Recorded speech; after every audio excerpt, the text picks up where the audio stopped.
Assalamu alaikum everyone. My name is Mohammad Ramzan Ishtiaq and today we are going to discuss a very important topic जो कि है कि what are the paper attempting techniques या paper presentation techniques. तो start करते हैं. My name is Mohammad Ramzan Ishtiaq. अब जो पेपर अटैम्प्टिंग टेक्निक्स हैं उसमें सबसे पहले तो ये चीज़ जो है इस पे फोकस करना बहुत ज़्यादा ज़रूरी है कि बहुत सारे स्टूडेंट्स की ये कंसर्न होते हैं कि नहीं, अगर मुझे एक चीज़ आती है, मुझे नॉलेज है, आंसर मुझे आता है, तो उसको मैं किसी भी तरह से प्रेजेंट करूं, उसके ऊपर कोई इम्पैक्ट नहीं है, जो कि एक गलत जो है वो एक कह लें कि एक आइडिया है. जो पेपर प्रेजेंटेशन है उसका बहुत ज़्यादा रोल होता है आपकी जो है वो मार्क्स को जो है वो डिटरमिन करने में. तो पेपर प्रेजेंटेशन को स्टार्ट करते हैं हम. पेपर प्रेजेंटेशन में बहुत सारी चीज़ें आती हैं जिनको मैं वन बाय वन डिस्कस करूँगा. सबसे पहले तो आप जो है वो पेपर के अंदर आउटलाइन बनाना जो है ना वो शुरू कर दें. आउटलाइन, उसके बाद जो है आप मैप्स, ग्राफ्स और स्टैट्स, ये जो है ना चीज़ें आप अगर अपने पेपर के अंदर लाएंगे तो इंशाल्लाह जो है वो आपके मार्क्स में आप जो है वो ड्रास्टिकली आपको नज़र आएगा कि उसमें डिफरेंस आया है. सबसे पहले हम शुरू करते हैं आउटलाइन से कि आउटलाइन क्या होती है किसी भी पेपर के अंदर या किसी भी क्वेश्चन के अंदर, उसको कैसे बनाते हैं और इसका क्या इम्पैक्ट क्या होता है. आउटलाइन का ये मकसद है कि लेट से मैं एक क्वेश्चन अटैम्प्ट कर रहा हूँ, कोई भी करंट अफेयर का लेट से मैं पेपर अटैम्प्ट कर रहा हूँ और उसमें कोई भी क्वेश्चन है जिसको मैं अटैम्प्ट करना चाह रहा हूँ. तो अब जब मैं उसको लिख रहा हूँ, जब मैं उसका आंसर कर रहा हूँ, तो सबसे पहले मैं वैसे हेडिंग देता हूँ कि इंट्रोडक्शन में सबसे पहले लिखूँगा. उसके बाद मेरी मेन बॉडी आएगी. लेट से मेन बॉडी में मेरा पॉइंट 1 है, मेन हेडिंग है लेट से कोई भी, और उसके अंदर मेरी सब हेडिंग्स हैं 1 2 3 एंड देन मैं उसमें अपना एनालिसिस या कंक्लूजन मैं उसमें देना चाह रहा हूँ. ठीक है, तो अब मैं क्वेश्चन अटैम्प्ट करूँगा तो ये मैं इस पैटर्न में अटैम्प्ट करूँगा, तो इसी को ही मैं आउटलाइन एक बनाऊँगा. यानी कि मैं यहाँ पे लिख दूँगा आउटलाइन क्वेश्चन शुरू करने से पहले, और उसमें मैं फिर लिख दूँगा कि इंट्रोडक्शन, देन मैं लिख दूँगा मेन पॉइंट 1 जो भी मेरा होगा, लेट से कुछ भी है, इम्पैक्ट्स हैं, काजेज़ हैं, कुछ भी, उसमें फिर सब हेडिंग्स एंड देन कंक्लूजन.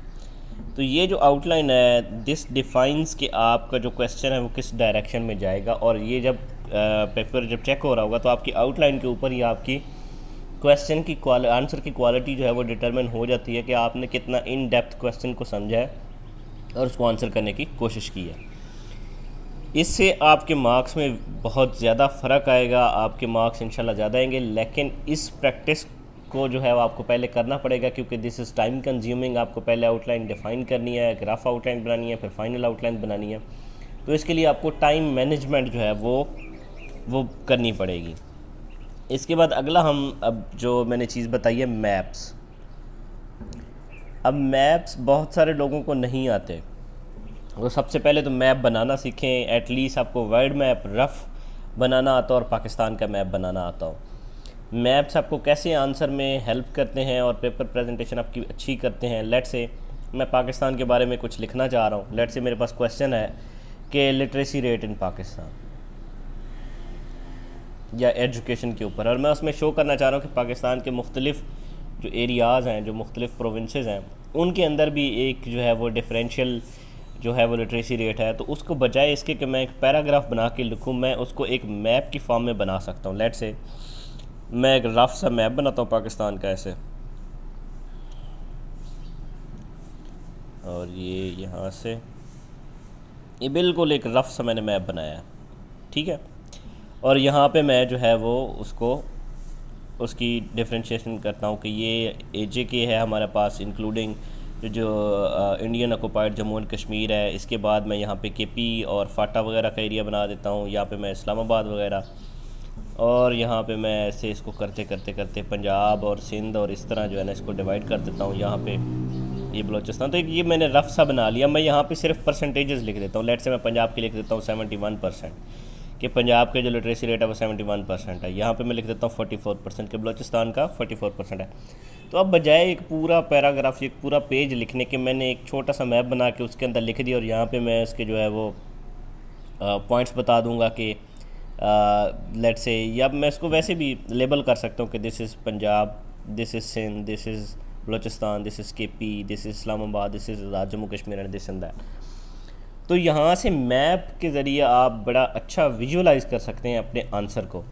अब जब जो एग्जामिनर होगा वो चेक कर रहा होगा, जब वो पेज को ऐसे रोल आउट करेगा और वो देखेगा इसके ऊपर एक मैप है, तो उसके सबसे पहला फोकस जहाँ पे जाएगा और इसके अंदर जो डाटा है उसको वो एनालाइज करेंगे और उसके बाद वो उनको लगेगा कि वाकई आपको आंसर आता है और आपको आंसर करने का तरीका भी आता है।